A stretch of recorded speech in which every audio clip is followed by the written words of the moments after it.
읽겠습니다. 여호와께서 모세에게 이르시되 너는 내가 애굽 땅에서 인도하여 낸 백성과 함께 여기를 떠나서 내가 아브라함과 이삭과 야곱에게 맹세하여 내 자손에게 주기로 한 그 땅으로 올라가라. 내가 사람과 서브리며 가나안 사람과 아모리 사람과 헷 사람과 그리스 사람과 히위 사람과 예부스 사람을 쫓아내고 너희를 젖과 꿀이 흐르는 땅에 이르게 하려니와 나는 너희와 함께 올라가지 아니하리니 너희는 목이 곧은 백성인즉 내가 길에서 너희를 진멸할까 염려함이니라 하시니 백성이 이 준엄한 말씀을 듣고 슬퍼하여 한 사람도 자기의 몸을 단정하지 아니하니 여호와께서 모세에게 이르시기를 이스라엘 자손에게 이르라 너희는 목이 곧은 백성인즉 내가 한순간이라도 너희 가운데 이르면 너희를 진멸하리니 너희는 장신구를 떼어내라 그리하면 내가 너희를 어떻게 할 것인지 정하겠노라 하셨습니다. 이스라엘 자손이 호레산에서부터 그들의 장신구를 떼어내니라. 아멘. 예, 오늘은 여러 가지 인사를 좀 넘어가고 바로 본문 내용으로 들어가도록 할게요. 하나님께서 오늘 본문 말씀을 보시면 여러분 지난 시간에 우리가 했던 거 혹시 기억나시나요? 지난 시간에 무슨 얘기를 함께 나누었었죠? 그렇죠. 죄와 벌. 하루 만에 3,000명의 이스라엘 백성이 죽임을 당했습니다. 그들이 저지른 범죄가 심각했기 때문입니다. 그래서 자기의 아들과 자기 형제를 쳤다 그랬어요. 그렇게 하나님께서 벌을 내리셨어요. 그리고 그 이야기의 연장선상에 오늘 33장도 나와 있습니다.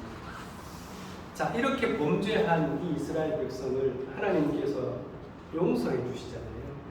그러면서 하나님께서 어디까지 용서해 주냐면 약속의 땅에 들어갈 수 있도록 내가 너희 앞서 사자를 보내서 그 약속의 땅에 들어갈 수 있도록 허락해 주겠다 말씀하십니다.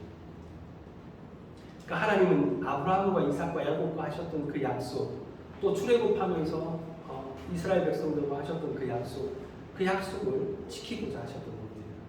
이미 그 약속은 사실 깨졌거든요. 그런데도 불구하고 하나님께서 지키겠다 하시는 겁니다. 그런데 문제가 있어요.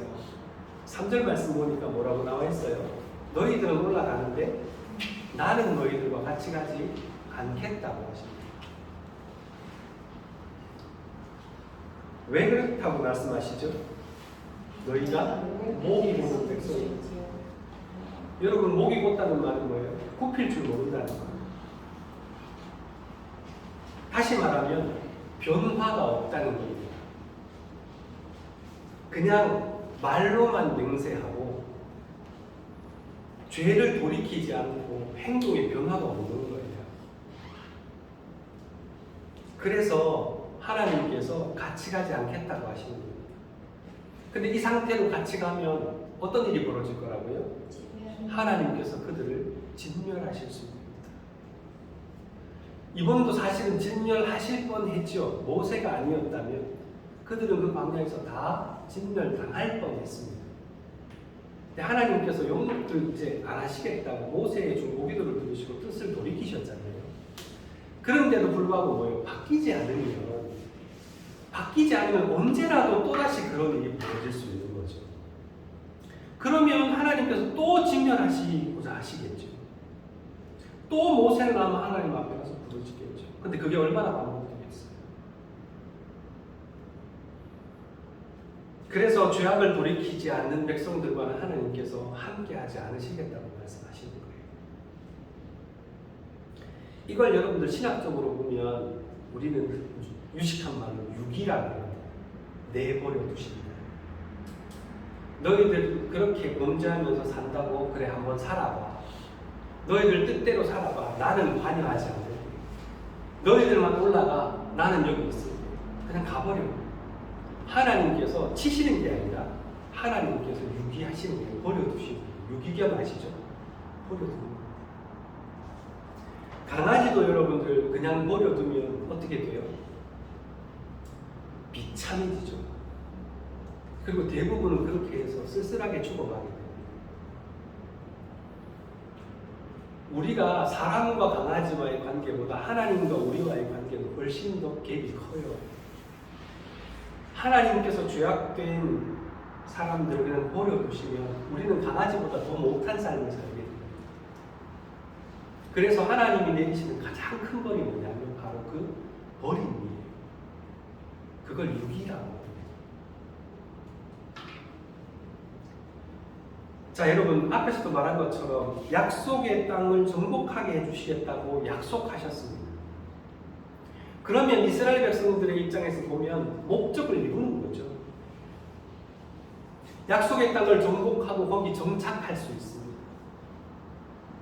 그러나 여러분 자세히 생각해 보면 그들이 꿈꾸는 그 자유의 땅, 그들이 꿈꾸는 그런 독립, 그 땅의 주인이 되는 것, 그건 이룰 수 있지만 그럼에도 불구하고 하나님께서 함께 하시지 않으면 그게 무슨 의미가 있어요? 그들은 죄악 가운데서 멸망하고 말 겁니다. 여러분 약속의 땅 정착하고 난 다음에 초기 200년을 여러분 어떻게 사는지 아십니까? 이스라엘 백성들이 그 시대를 일컬어 사사시대라고 하죠. 사사시대 때 여러분 어떻게 합니까? 들어가자마자 얼마 지나지 않아서 하나님을 다 잊어버려요. 그리고 우상 섬기면서 죄악을 저지르며 살아요. 그랬더니 어떤 결과가 벌어지나요? 이방 족속들이 이스라엘 백성들에게 쳐들어와서 그들을 종삼고 그들의 재산들을 다 뺏어가고 그들은 다시 노예 아닌 노예 상태로 전락하게 됩니다. 그러면 이 사람들은 어떻게 하죠? 하나님 앞에 부르짖죠. 하나님 우리 하나님이시잖아요. 그때서야 이제 우상 버리고 하나님 앞에 돌아옵니다. 그러면 하나님께서 어떻게 하셔요? 사사를 보내셔서 구원하십니다. 그러면 또 사사가 다스리는 한 20, 30년은 편하게 지내요. 근데 그 편안한 20, 30년에 또 이 사람들은 어떻게 합니까? 다시 우상을 부리고 죄악을 되죠. 이 일을 200년을 반복을 해요. 만약에 하나님께서 그들을 구원해 주시지 않았다면 그들은 어떻게 됐을까요? 만약에 그들에게 하나님께서 사사를 보내주시지 않았다면 그들은 그 땅에서 어떻게 살았을까요? 우린 너무나도 분명하게 볼 수 있어요. 그렇게 그들의 삶은 하나님을 떠날 때마다 고통과 질곡의 삶을 살아갑니다. 근데 그 일을 반복함에도 불구하고 학습을 못해요. 배우지를 못해요. 그래서 결국 어떻게 됩니까? 왕정이 되고 여러분 다윗왕처럼 훌륭한 왕도 나타나지만 결국은 나중에 되면 이 나라가 기원전 721년, 기원전 586년에 멸망당합니다. 그리고 그때부터 나라 없이 살고 언제까지 나라 없이 살아요? 현대 시대에 들어서서 1945년까지 나라 없이 살아요. 결국은 멸망으로 가는 거예요. 이스라엘 역사가 하나님이 함께하지 않으시면 어떻다는 걸 너무나도 분명하게 보여주고 있어요. 여러분 오늘날 이 땅에 소위 교회 다니는 사람들이 많습니다. 수많은 사람들이 자신들은 구원받은 하나님의 자녀라고 생각합니다. 이렇게 많은 사람들이 교회를 다니고 예수님을 믿고 하나님의 자녀가 되었는데 여러분 사회에 긍정적인 영향을 미치지를 못해요. 선한 영향력을 발휘하지 못합니다. 사회를 변화시키지는 못합니다. 오히려 그들이 전하는 복음은 외면당하고 있고 그리고 교회가 하나님의 영광을 가지고 세상 사람들의 손가락질을 당하며 몰락의 길을 걸어가고 있습니다. 우리는 보고 있어요 지금.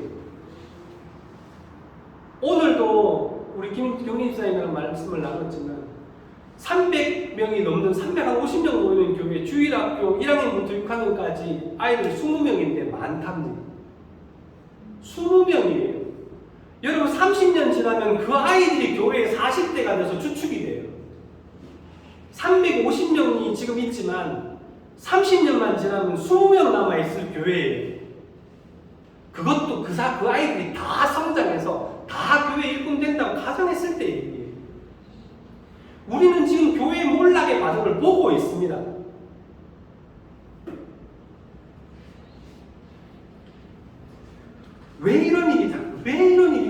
있습니까? 많은 이유가 있을 겁니다. 세상이 악하기 때문일 수도 있고요. 그렇죠. 세상이 더 악해지고 있어요. 또요. 시대가 하나님 중심이 아니라 인간 중심적인 시대로 변해가기 때문이기도 합니다. 또 이단들의 잘못된 행위 때문에 건전한 교회들이 억울하게 누명을 쓰고 있기도 해요. 그 영향도 있어요. 마치 교회가 사회에 마치 나쁜 영향력을 미치는 것처럼 그렇게 사람들이 인식합니다. 이단이 잘못해요. 이런 것들이 교회 몰락의 주요한 원인들 중에 하나라는 건 인정할 수 있습니다.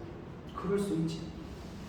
그러나 여러분, 교회가 몰락해가는 또 하나의 중요한 원인이 뭐냐? 그거는 우리의 목이 있기 때문에. 많은 성도들이요, 하나님의 말씀을 듣기만 하고 순종하지 않습니다. 그리고 자기 귀를 듣되 자기 귀를 즐겁게 하는 말씀만 들으려고 합니다. 그래서 여러분들 많이 모이는 교회 한번 보세요. 설교도요, 재미있는 이야기, 성공한 사람들의 이야기, 부자 되는 이야기, 웃기는 이야기가 많아야 성도들이 좋아합니다. 그래야 사람들이 믿습니다.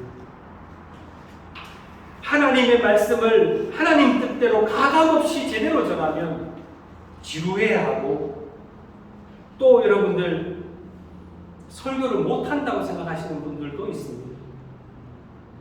심지어는 그런 교회 가기 싫어하고 그런 설교 듣기 싫어하시는 분들도 많이 있습니다. 그래서 제대로 된 말씀을 전하는 목사님들이 오히려 외면받는 경우도 많습니다. 왜 그렇죠? 목이 고파서. 내 생각을 바꾸지 않고 말씀을 듣고 내 생각을 바꿔야 되는데, 내 행동을 바꿔야 되고 내 삶을 바꿔야 되는데, 내 삶과 내 행동과 내 생각은 그대로 두고 거기에 맞는 얘기를 하는 것만 듣고 싶어 하는 거예요.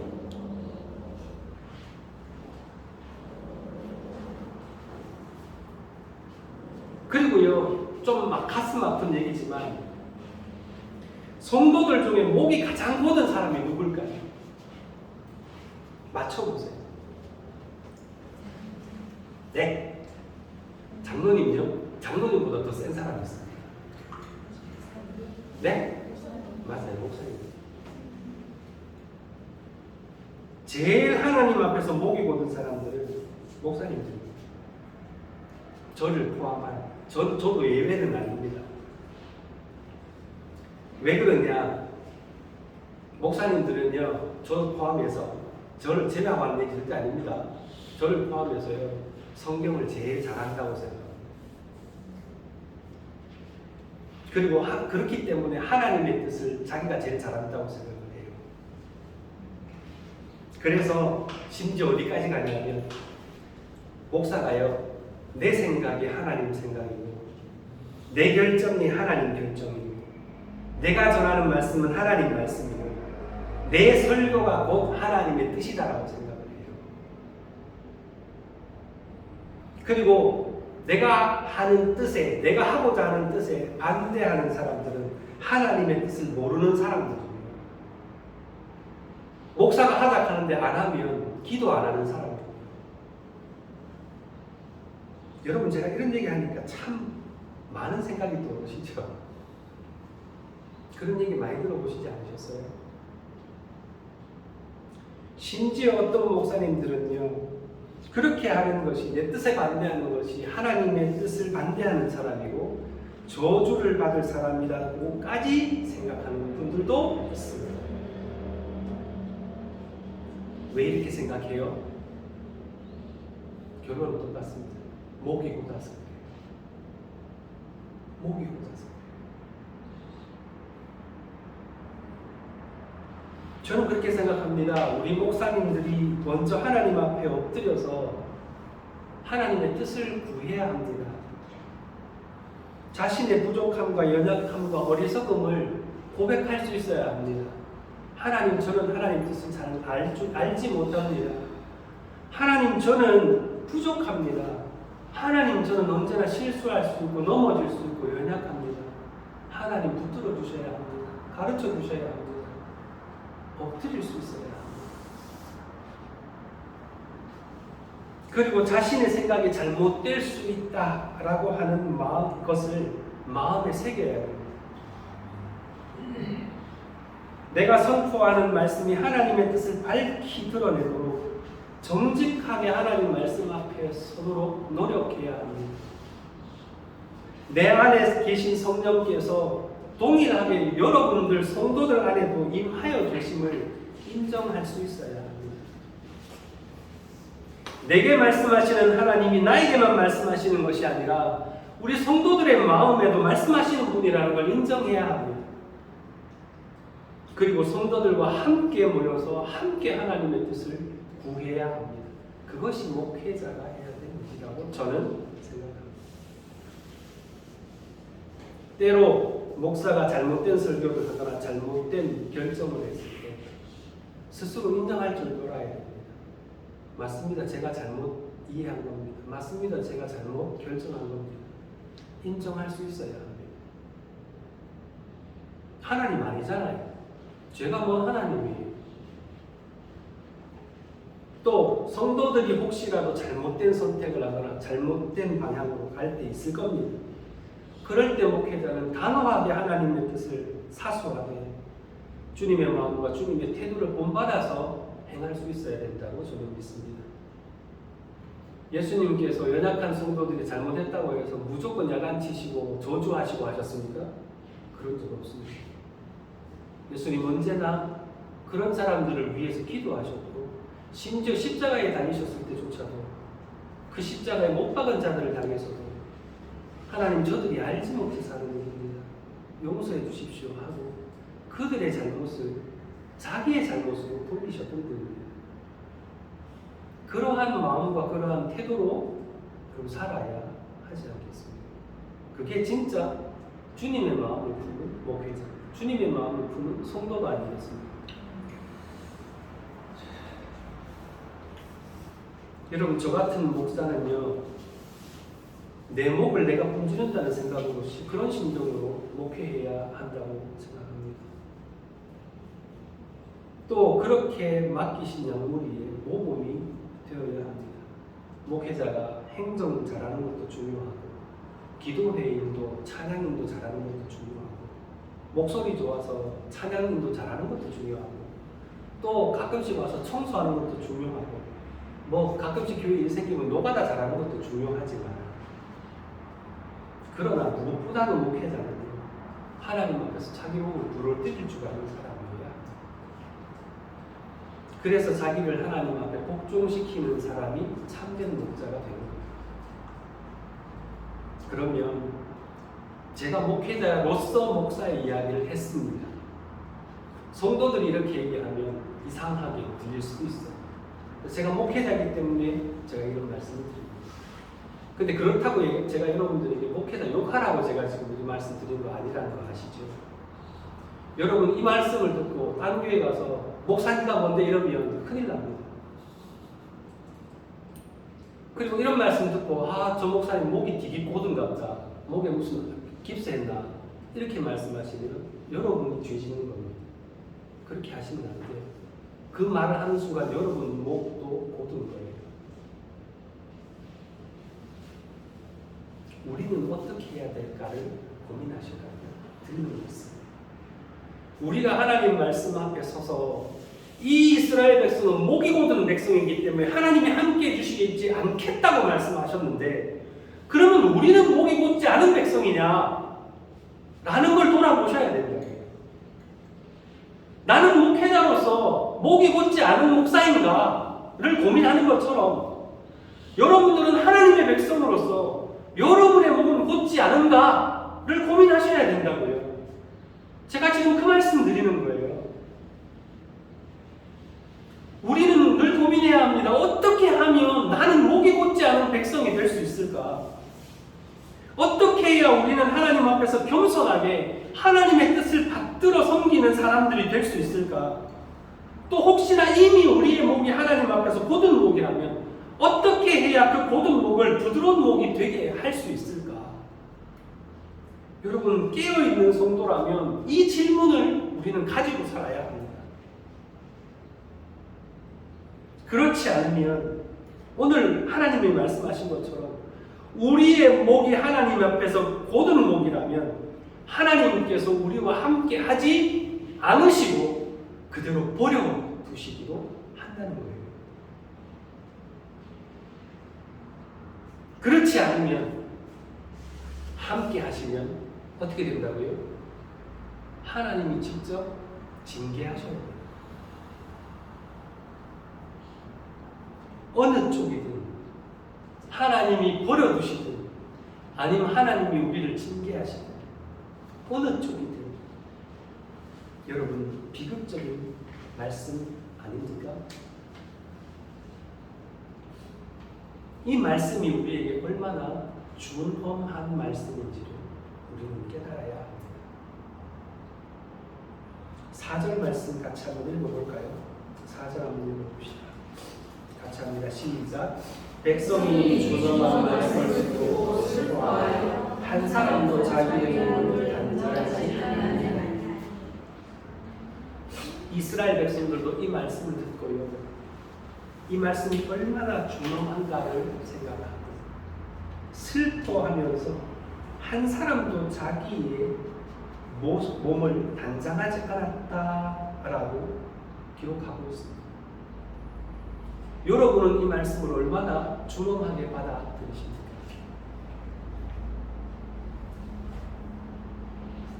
이스라엘 백성들이 몸을 이렇게 단장하지 않은 이유는 5절 말씀과 같이 하나님께서 그들의 몸에서 장신구를 떼어내라고 명령하셨기 때문입니다.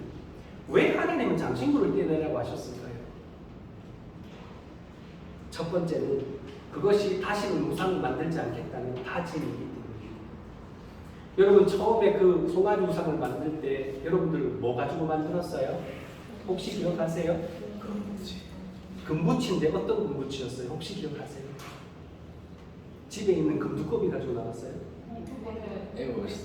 애굽에서 나올 때 가져왔는데 그게 뭐였어요? 거기 말씀 잘 보세요. 그 앞에 보시면요 32장 앞쪽에 보시면 나오는데요 너희들의 자녀들의 귀에 있는 금귀고리를 빼와라 그래요. 그랬더니 이스라엘 백성이 자기 집의 아이들과 여자들의 금귀고리를 다 뺏어 가져옵니다. 그게 뭐예요? 장신구였어요. 가지고 있는 금덩이를 가지고 나온 게 아니고요. 읽어보시면 금귀걸이를 가지고 만든 거예요.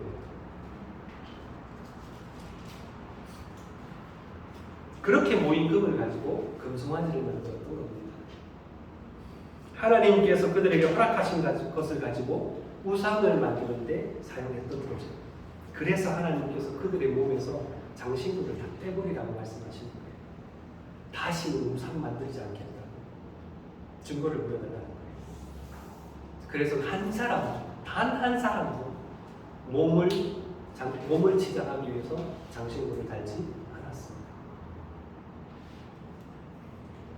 그렇게 함으로써 다시는 우상을 만들지 않겠다는 결심을 하나님 앞에서 행동으로 보인다는 의미가 있는 거죠.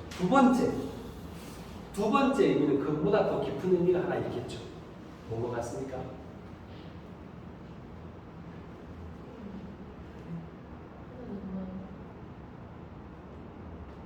사람이요 껍데기가 변하는 게 중요한 게 아닙니다.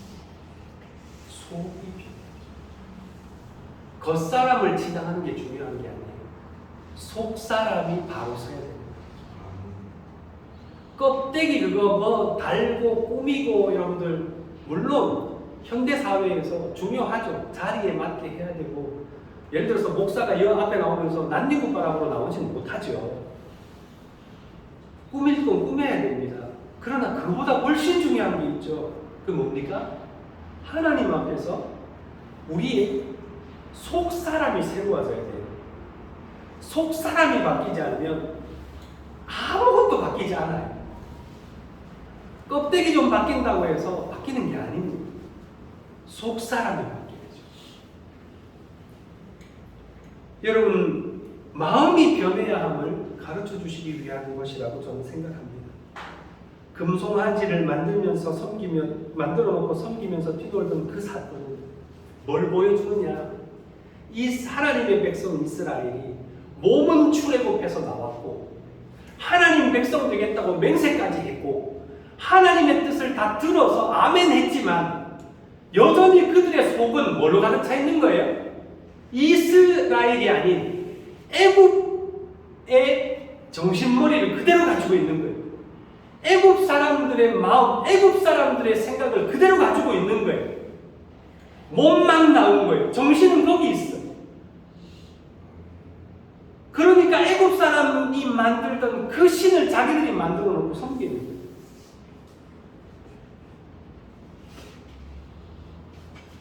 하나님 백성 되겠다고 맹세한다고 해서 하나님 백성 되는 게 아닙니다. 그냥 말 한마디로 하나님 백성 되는 게 아니에요.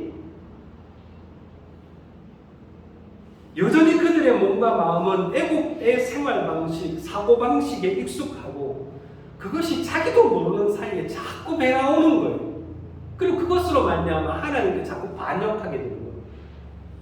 그러므로 그들은 마음을 새롭게 하고 그 마음에 따라 몸을 훈련시켜서 진정한 하나님의 백성답게 살아가는 법을 배워야 되는 거예요.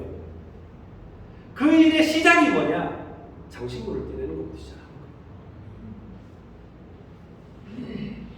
그래서 여러분 마지막 절에 보면 뭐라고 되어 있습니까? 이스라엘 자손이 호렙산에서부터 그들의 장신구를 떼어내니라. 그때부터 약속의 땅에 들어갈 때까지 그들은 몸에 장신구하지 않습니다. 그리고 그때부터 뭐 하는지 아세요? 약속의 땅에 도착할 때 40년 동안 뭐 합니까? 하나님의 백성되는 훈련 받습니다. 그들의 마음을 바꾸는 훈련에 돌입하는 거예요.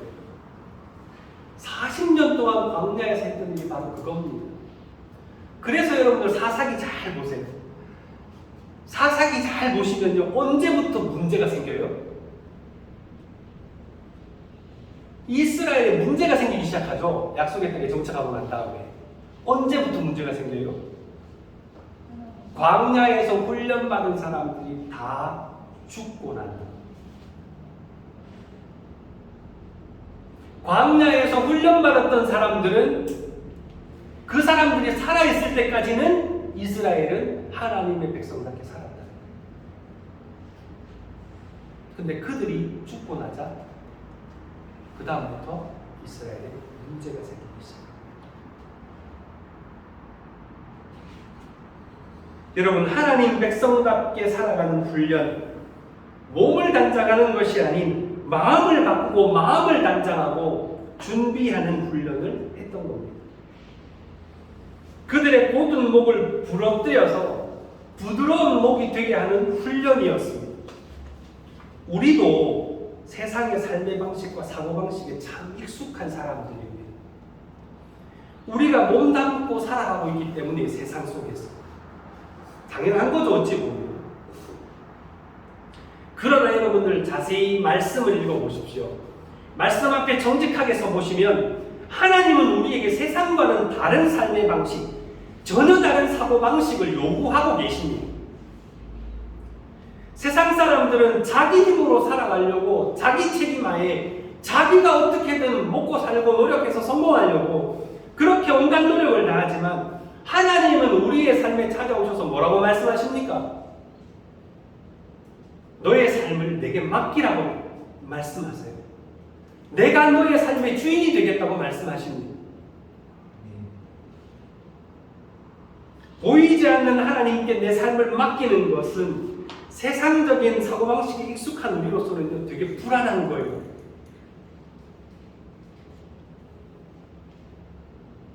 그리고 하나님께 우리의 모든 것을 맡기고 아무 일도 하지 말라는 것이 아니라 그 다음에는 뭐 하라고 그러시죠? 네 삶은 나한테 맡기고 그 다음 뭐 하라 하십니까? 맡기는 것까지만 하세요? 그럼 되게 편하시겠네요. 맡기고 난 다음에 뭐라 하십니까? 생명을 다해 내 뜻대로 살아라 하십니다. 너는 너는 네 일 하지 말고 내 뜻대로 살아라고 하나님 말씀하세요. 그냥 하나님 앞에 맡겨놓고 누리고 그냥 탱자탱자 놀면서 살아라는 게 아니에요.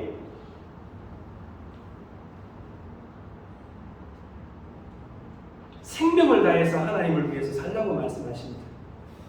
세상 사람들에게는요, 이처럼 어리석은 생각이 없습니다. 나를 위해 살아도 시간이 모자라다는데 하나님을 위해서 살라고.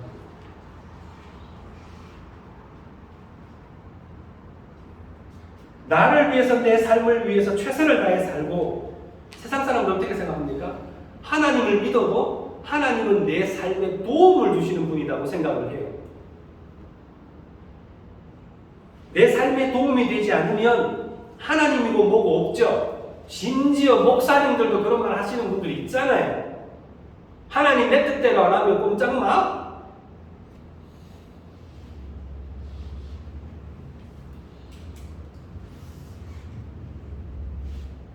이런 사고방식으로 예수님을 믿고 하나님을 믿는 사람들이 의외로 많습니다.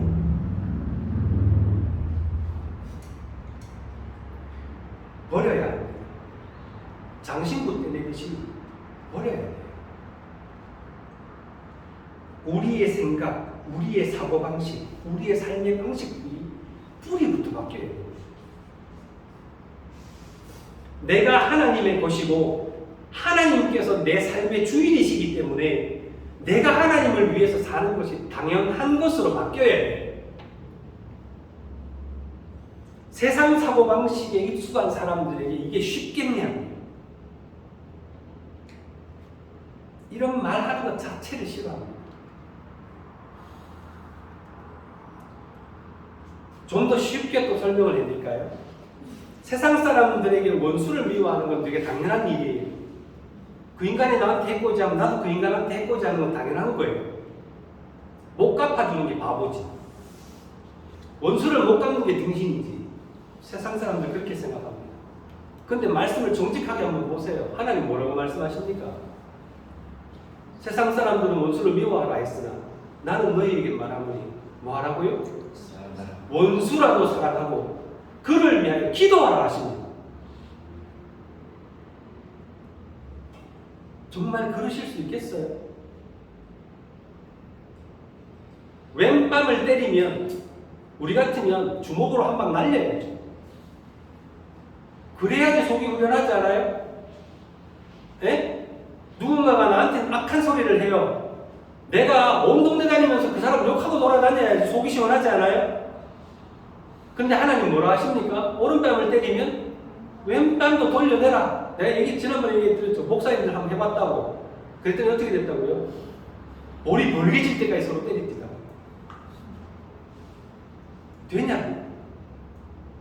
그 세상 사람들이 이해 못하는 거예요. 우리가 하나님 앞에 정직하게 서면 정말 어려운 일이에요.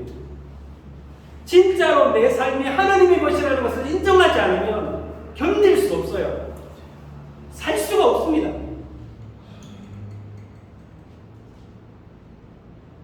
남들은 자랑하기 위해서 구제하고 헌금하고 또 자신의 의로움을 나타내기 위해서 큰 소리로 기도하지만 하나님이 우리에게 원하시는 것은 오른손이 하는 일을 왼손도 모르게 해야 되는 거예요.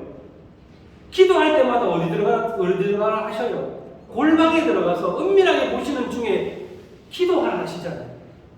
하나님 그걸 원하세요. 근데 어느 교회 가보면 교회 밑에 커다란 동판이 생겨졌습니다. 무슨 장로가 헌금해서 이 교회 세웠다. 그것도 글자를 예를 들어서 최상혁인데 최상복이라고 써놓으면 또 난리 납니다. 교회 돈 뺀다 하고. 그거 세상 사람들이나 하는 거예요.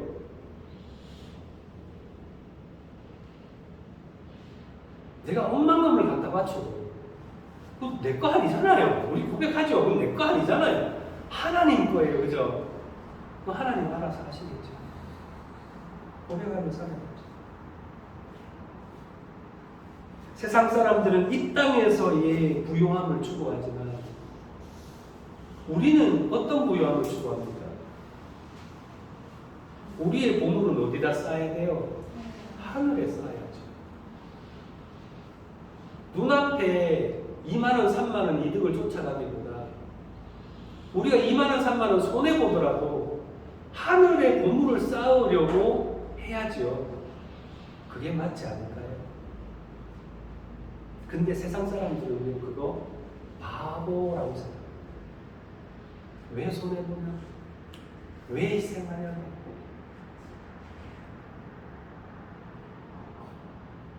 그래서 이거 바꿔야 돼요. 어디서부터 바꿔야 돼요? 껍데기를 바꾸는 게 아니라 속을 바꿔야죠. 장신구를 떼내라 하시는 말씀의 깊은 뜻 가운데 하나가 저는 이거라고 생각합니다. 우리는 우리 몸에 들은 장신구를 떼어내고 마음을 새롭게 해야 합니다. 그러기 위해서는요, 이스라엘 백성들은 몇 년 걸렸어요? 몇 년 걸렸어요? 40년 걸렸어요. 하루아침에 되는 것이 아닙니다. 우리도 하루하루 하나님의 말씀 앞에 나 자신을 복종시키고 우리의 고집을 꺾는 연습을 해야 합니다. 우리 안에서 역사하시는 성령님의 인도하심을 따라서 우리의 마음도 바꾸고 생각도 바꾸어야 합니다. 우리 꿈꾸는 교회는요, 이런 꿈을 좀 꿔야 돼요. 교회가 막 커지고 커다란 건물을 세우고 성도 수가 3천, 4천이 되고 10,000명이 되고 그렇게 해서 많은 사람들한테 담임 목사가 어디 가면 막 의전이 따라오고 막 성도들도 나 그 교회 다녀 뻑이면서 다니고. 여러분 그런 거 꿈꾸고 계세요 설마? 여러분 우리 꿈꾸는 교회가 꾸는 꿈은요, 목이 부드러운 하나님의 백성들을 꿈꾸셔야 돼요. 우리가 막 부흥하고 커지고 이것도 중요하고 우리가 성공하고 이런 것도 중요하지만 하나님의 뜻을 받들어서 하나님 뜻을 이루어 간다고 하는 꿈을 꾸셔야 돼요. 내 삶에, 우리 교회에도. 하나님께 온전히 순종하는 성도가 되는 꿈. 하나님 앞에서 내 뜻을 굽힐 줄 아는 성도가 되는 꿈. 그런 교회가 되는 꿈. 우리가 우리의 곧은 목을 숙여서 하나님께 순종할 때에 하나님은 우리와 함께 하시고 우리 가운데서 역사하셔서 우리 교회가 교회답게 성장하게 하시고 우리 교회가 진짜로 이 시대에 등불처럼 빛나는 교회가 하나님이 되게 하실 겁니다. 하나님께서 우리 교회를 책임져 주실 것입니다. 이런 교회, 이런 성도들이 다 되시기를 주님의 이름으로 축복합니다. 우리 같이 기도하시겠습니다.